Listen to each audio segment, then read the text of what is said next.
What's up, expats? It's your commish bringing you the Week 2 Fantasy Football League recap. And starting off with the most surprising result, off to your mom, which whom everyone was beating off to last year, is now beating off everyone else. Um, Puzio loses for the second time in a row. Two losses, no cups in the immediate future, as he needs to learn not to play fantasy with his emotions and feelings. Listen, man, Mark Andrews is washed. All right, you need yourself a real tight end. Side note, Jameson Williams, aside from being a scumbag, can still ball. So, scumbag, yes. Baller, also, yes. Moving on to our next undefeated team, Team Barrett was able to squeak past Breece Lightning, sometimes proving that your team doesn't need to be great. It just needs to be better, perform a little better than the other team. I don't know what happened to Derrick Henry and Breece Hall this past Sunday. They were nowhere to be found. I was checking the injury reports, and neither of their names came up. So yeah, but again, at what cost did Team Barrett win? Because now Joe Burrow is out, looking like at least 3 months, which is going to be what, 12 games ish. Maybe in time for the playoffs he'll be back. So who's going to be throwing to Jamar Chase? Who's that? Browning is the starting quarterback. I believe last time Browning was the man in charge. Jamar did not did not do that well. Kind of like Tyreek Hill last season with Tua out. So we will really need to see what happens to the stats, because personally, Justin Jefferson, kind of in the same boat. J.J. McCarthy is such ass that, it doesn't matter how good of a wide receiver you are if the person throwing you the ball just sucks. Moving on to our third and final undefeated team, the only undefeated team in the OCE South. That is the Southside Huskies, led by your very own Cumish. Thank you. 2-0, starting the season off right, beating Corky and the recently renamed the Onyx Mammoths for some reason. Beating Corky for the first time in my career, which was great, because losing to him twice last year, it really makes you ponder things. I really had to dig deep into my own psyche and just get past that dark and difficult time. Because I don't know how Corky beat me those couple times. I still don't. But that just goes to show that the world does come around, that the darkness does become vanquished by the light, and all is right with the world, as I have beaten him 160 to 154, and that's just because my team is awesome.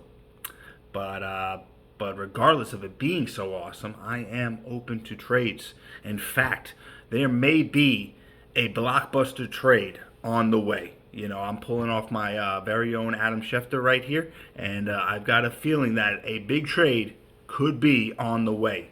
So again, I put this in the league chat, but all trades have a 24-hour pending period. All right, so if such a trade were to go down, you can, if you're not happy about it, you can offer to match or better that trade with either trading person, okay, for any of the, traded players. All right, so just to get that out of the way. And getting back to Corky's team, as I also said, he spent a lot of fab on a particular player last week, and that player, again, performed well this week, just not well enough to get him over the hump and into the win column. Moving on, we got the Smackers beats Team Mendoza, and I kind of just looking at the league noticed this, but you got the co-champions Team Barrett and then Team Mendoza. What's with that? Is there a reason why you both? It could just be that you both have no unique personality, no uniqueness whatsoever, and you are just both so boring.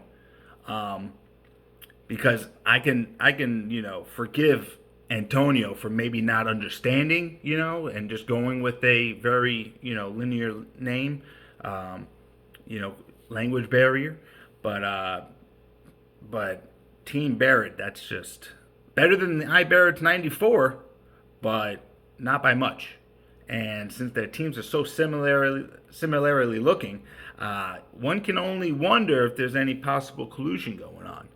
And to that, I say I will be watching both teams very closely, very closely. Um, Antonio probably more than Ian for reasons I can't say. You know, um, some people would call it stereotyping. I just call it targeting. Just specific things that I'm looking for. Which the Supreme Court has ruled upon as being allowed. Things like race, ethnicity, the language they speak, job occupations, etc., etc. It's not me. It is legal. The Supreme Court has already ruled on it. If you don't believe me, Google it, look it up. All right, moving on. Moving on. I don't want to divide the chat. North and South is already pretty divided. Me being in the South doesn't help. But anyway, moving on. To our last but not least, the old Smoky bastards losing for the second time in as many weeks to the South Park Cows. South Park Cows pulling it off even after Justin Fields earned a whopping 3.9 points. This is, once again, you just need a couple players to come through and a couple of your opponent's players to underperform. And I got to tell you, Chris's players have been underperforming. First round draft pick picking up 7.5 points. That's not what you want to see in a first round draft pick. 7.5 points. But yeah, I mean, when your second best player, the Denver Broncos, puts up a negative, when you can't rely on 20 points out of a defense, it is harder to win games. So, and, listen, Chris can complain about the kickers all he wants, but Bucker's missing field goals, all right? You didn't lose by that much, but you're missing field goals. I don't care if he's making 150-yarder. He's missing a 30-yarder, so whatever. Maybe just get a better kicker, Or be like me, take your 10th round draft pick and, draft the best kicker in the league. Take notes for next season, all right? I'm not going to keep Brandon Aubrey, but maybe I will. Maybe I'll have to, I don't know who I'm keeping next year. My team is just so stacked, so good, so awesome. 2-0. Again, just throwing it out there. Moving on to next week, I would love to talk about it, but I'm on the computer and it's a little bit more difficult than the app, so I can't figure it out in time to make this video less taxing.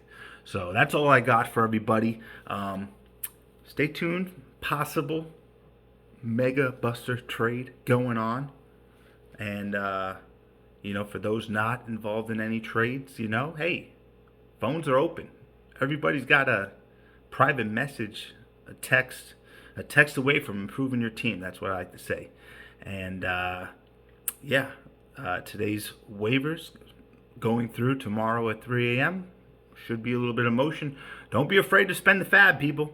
Don't be afraid to spend the fab. All right, you can trade, you can sell a player for a bunch of fab, later on.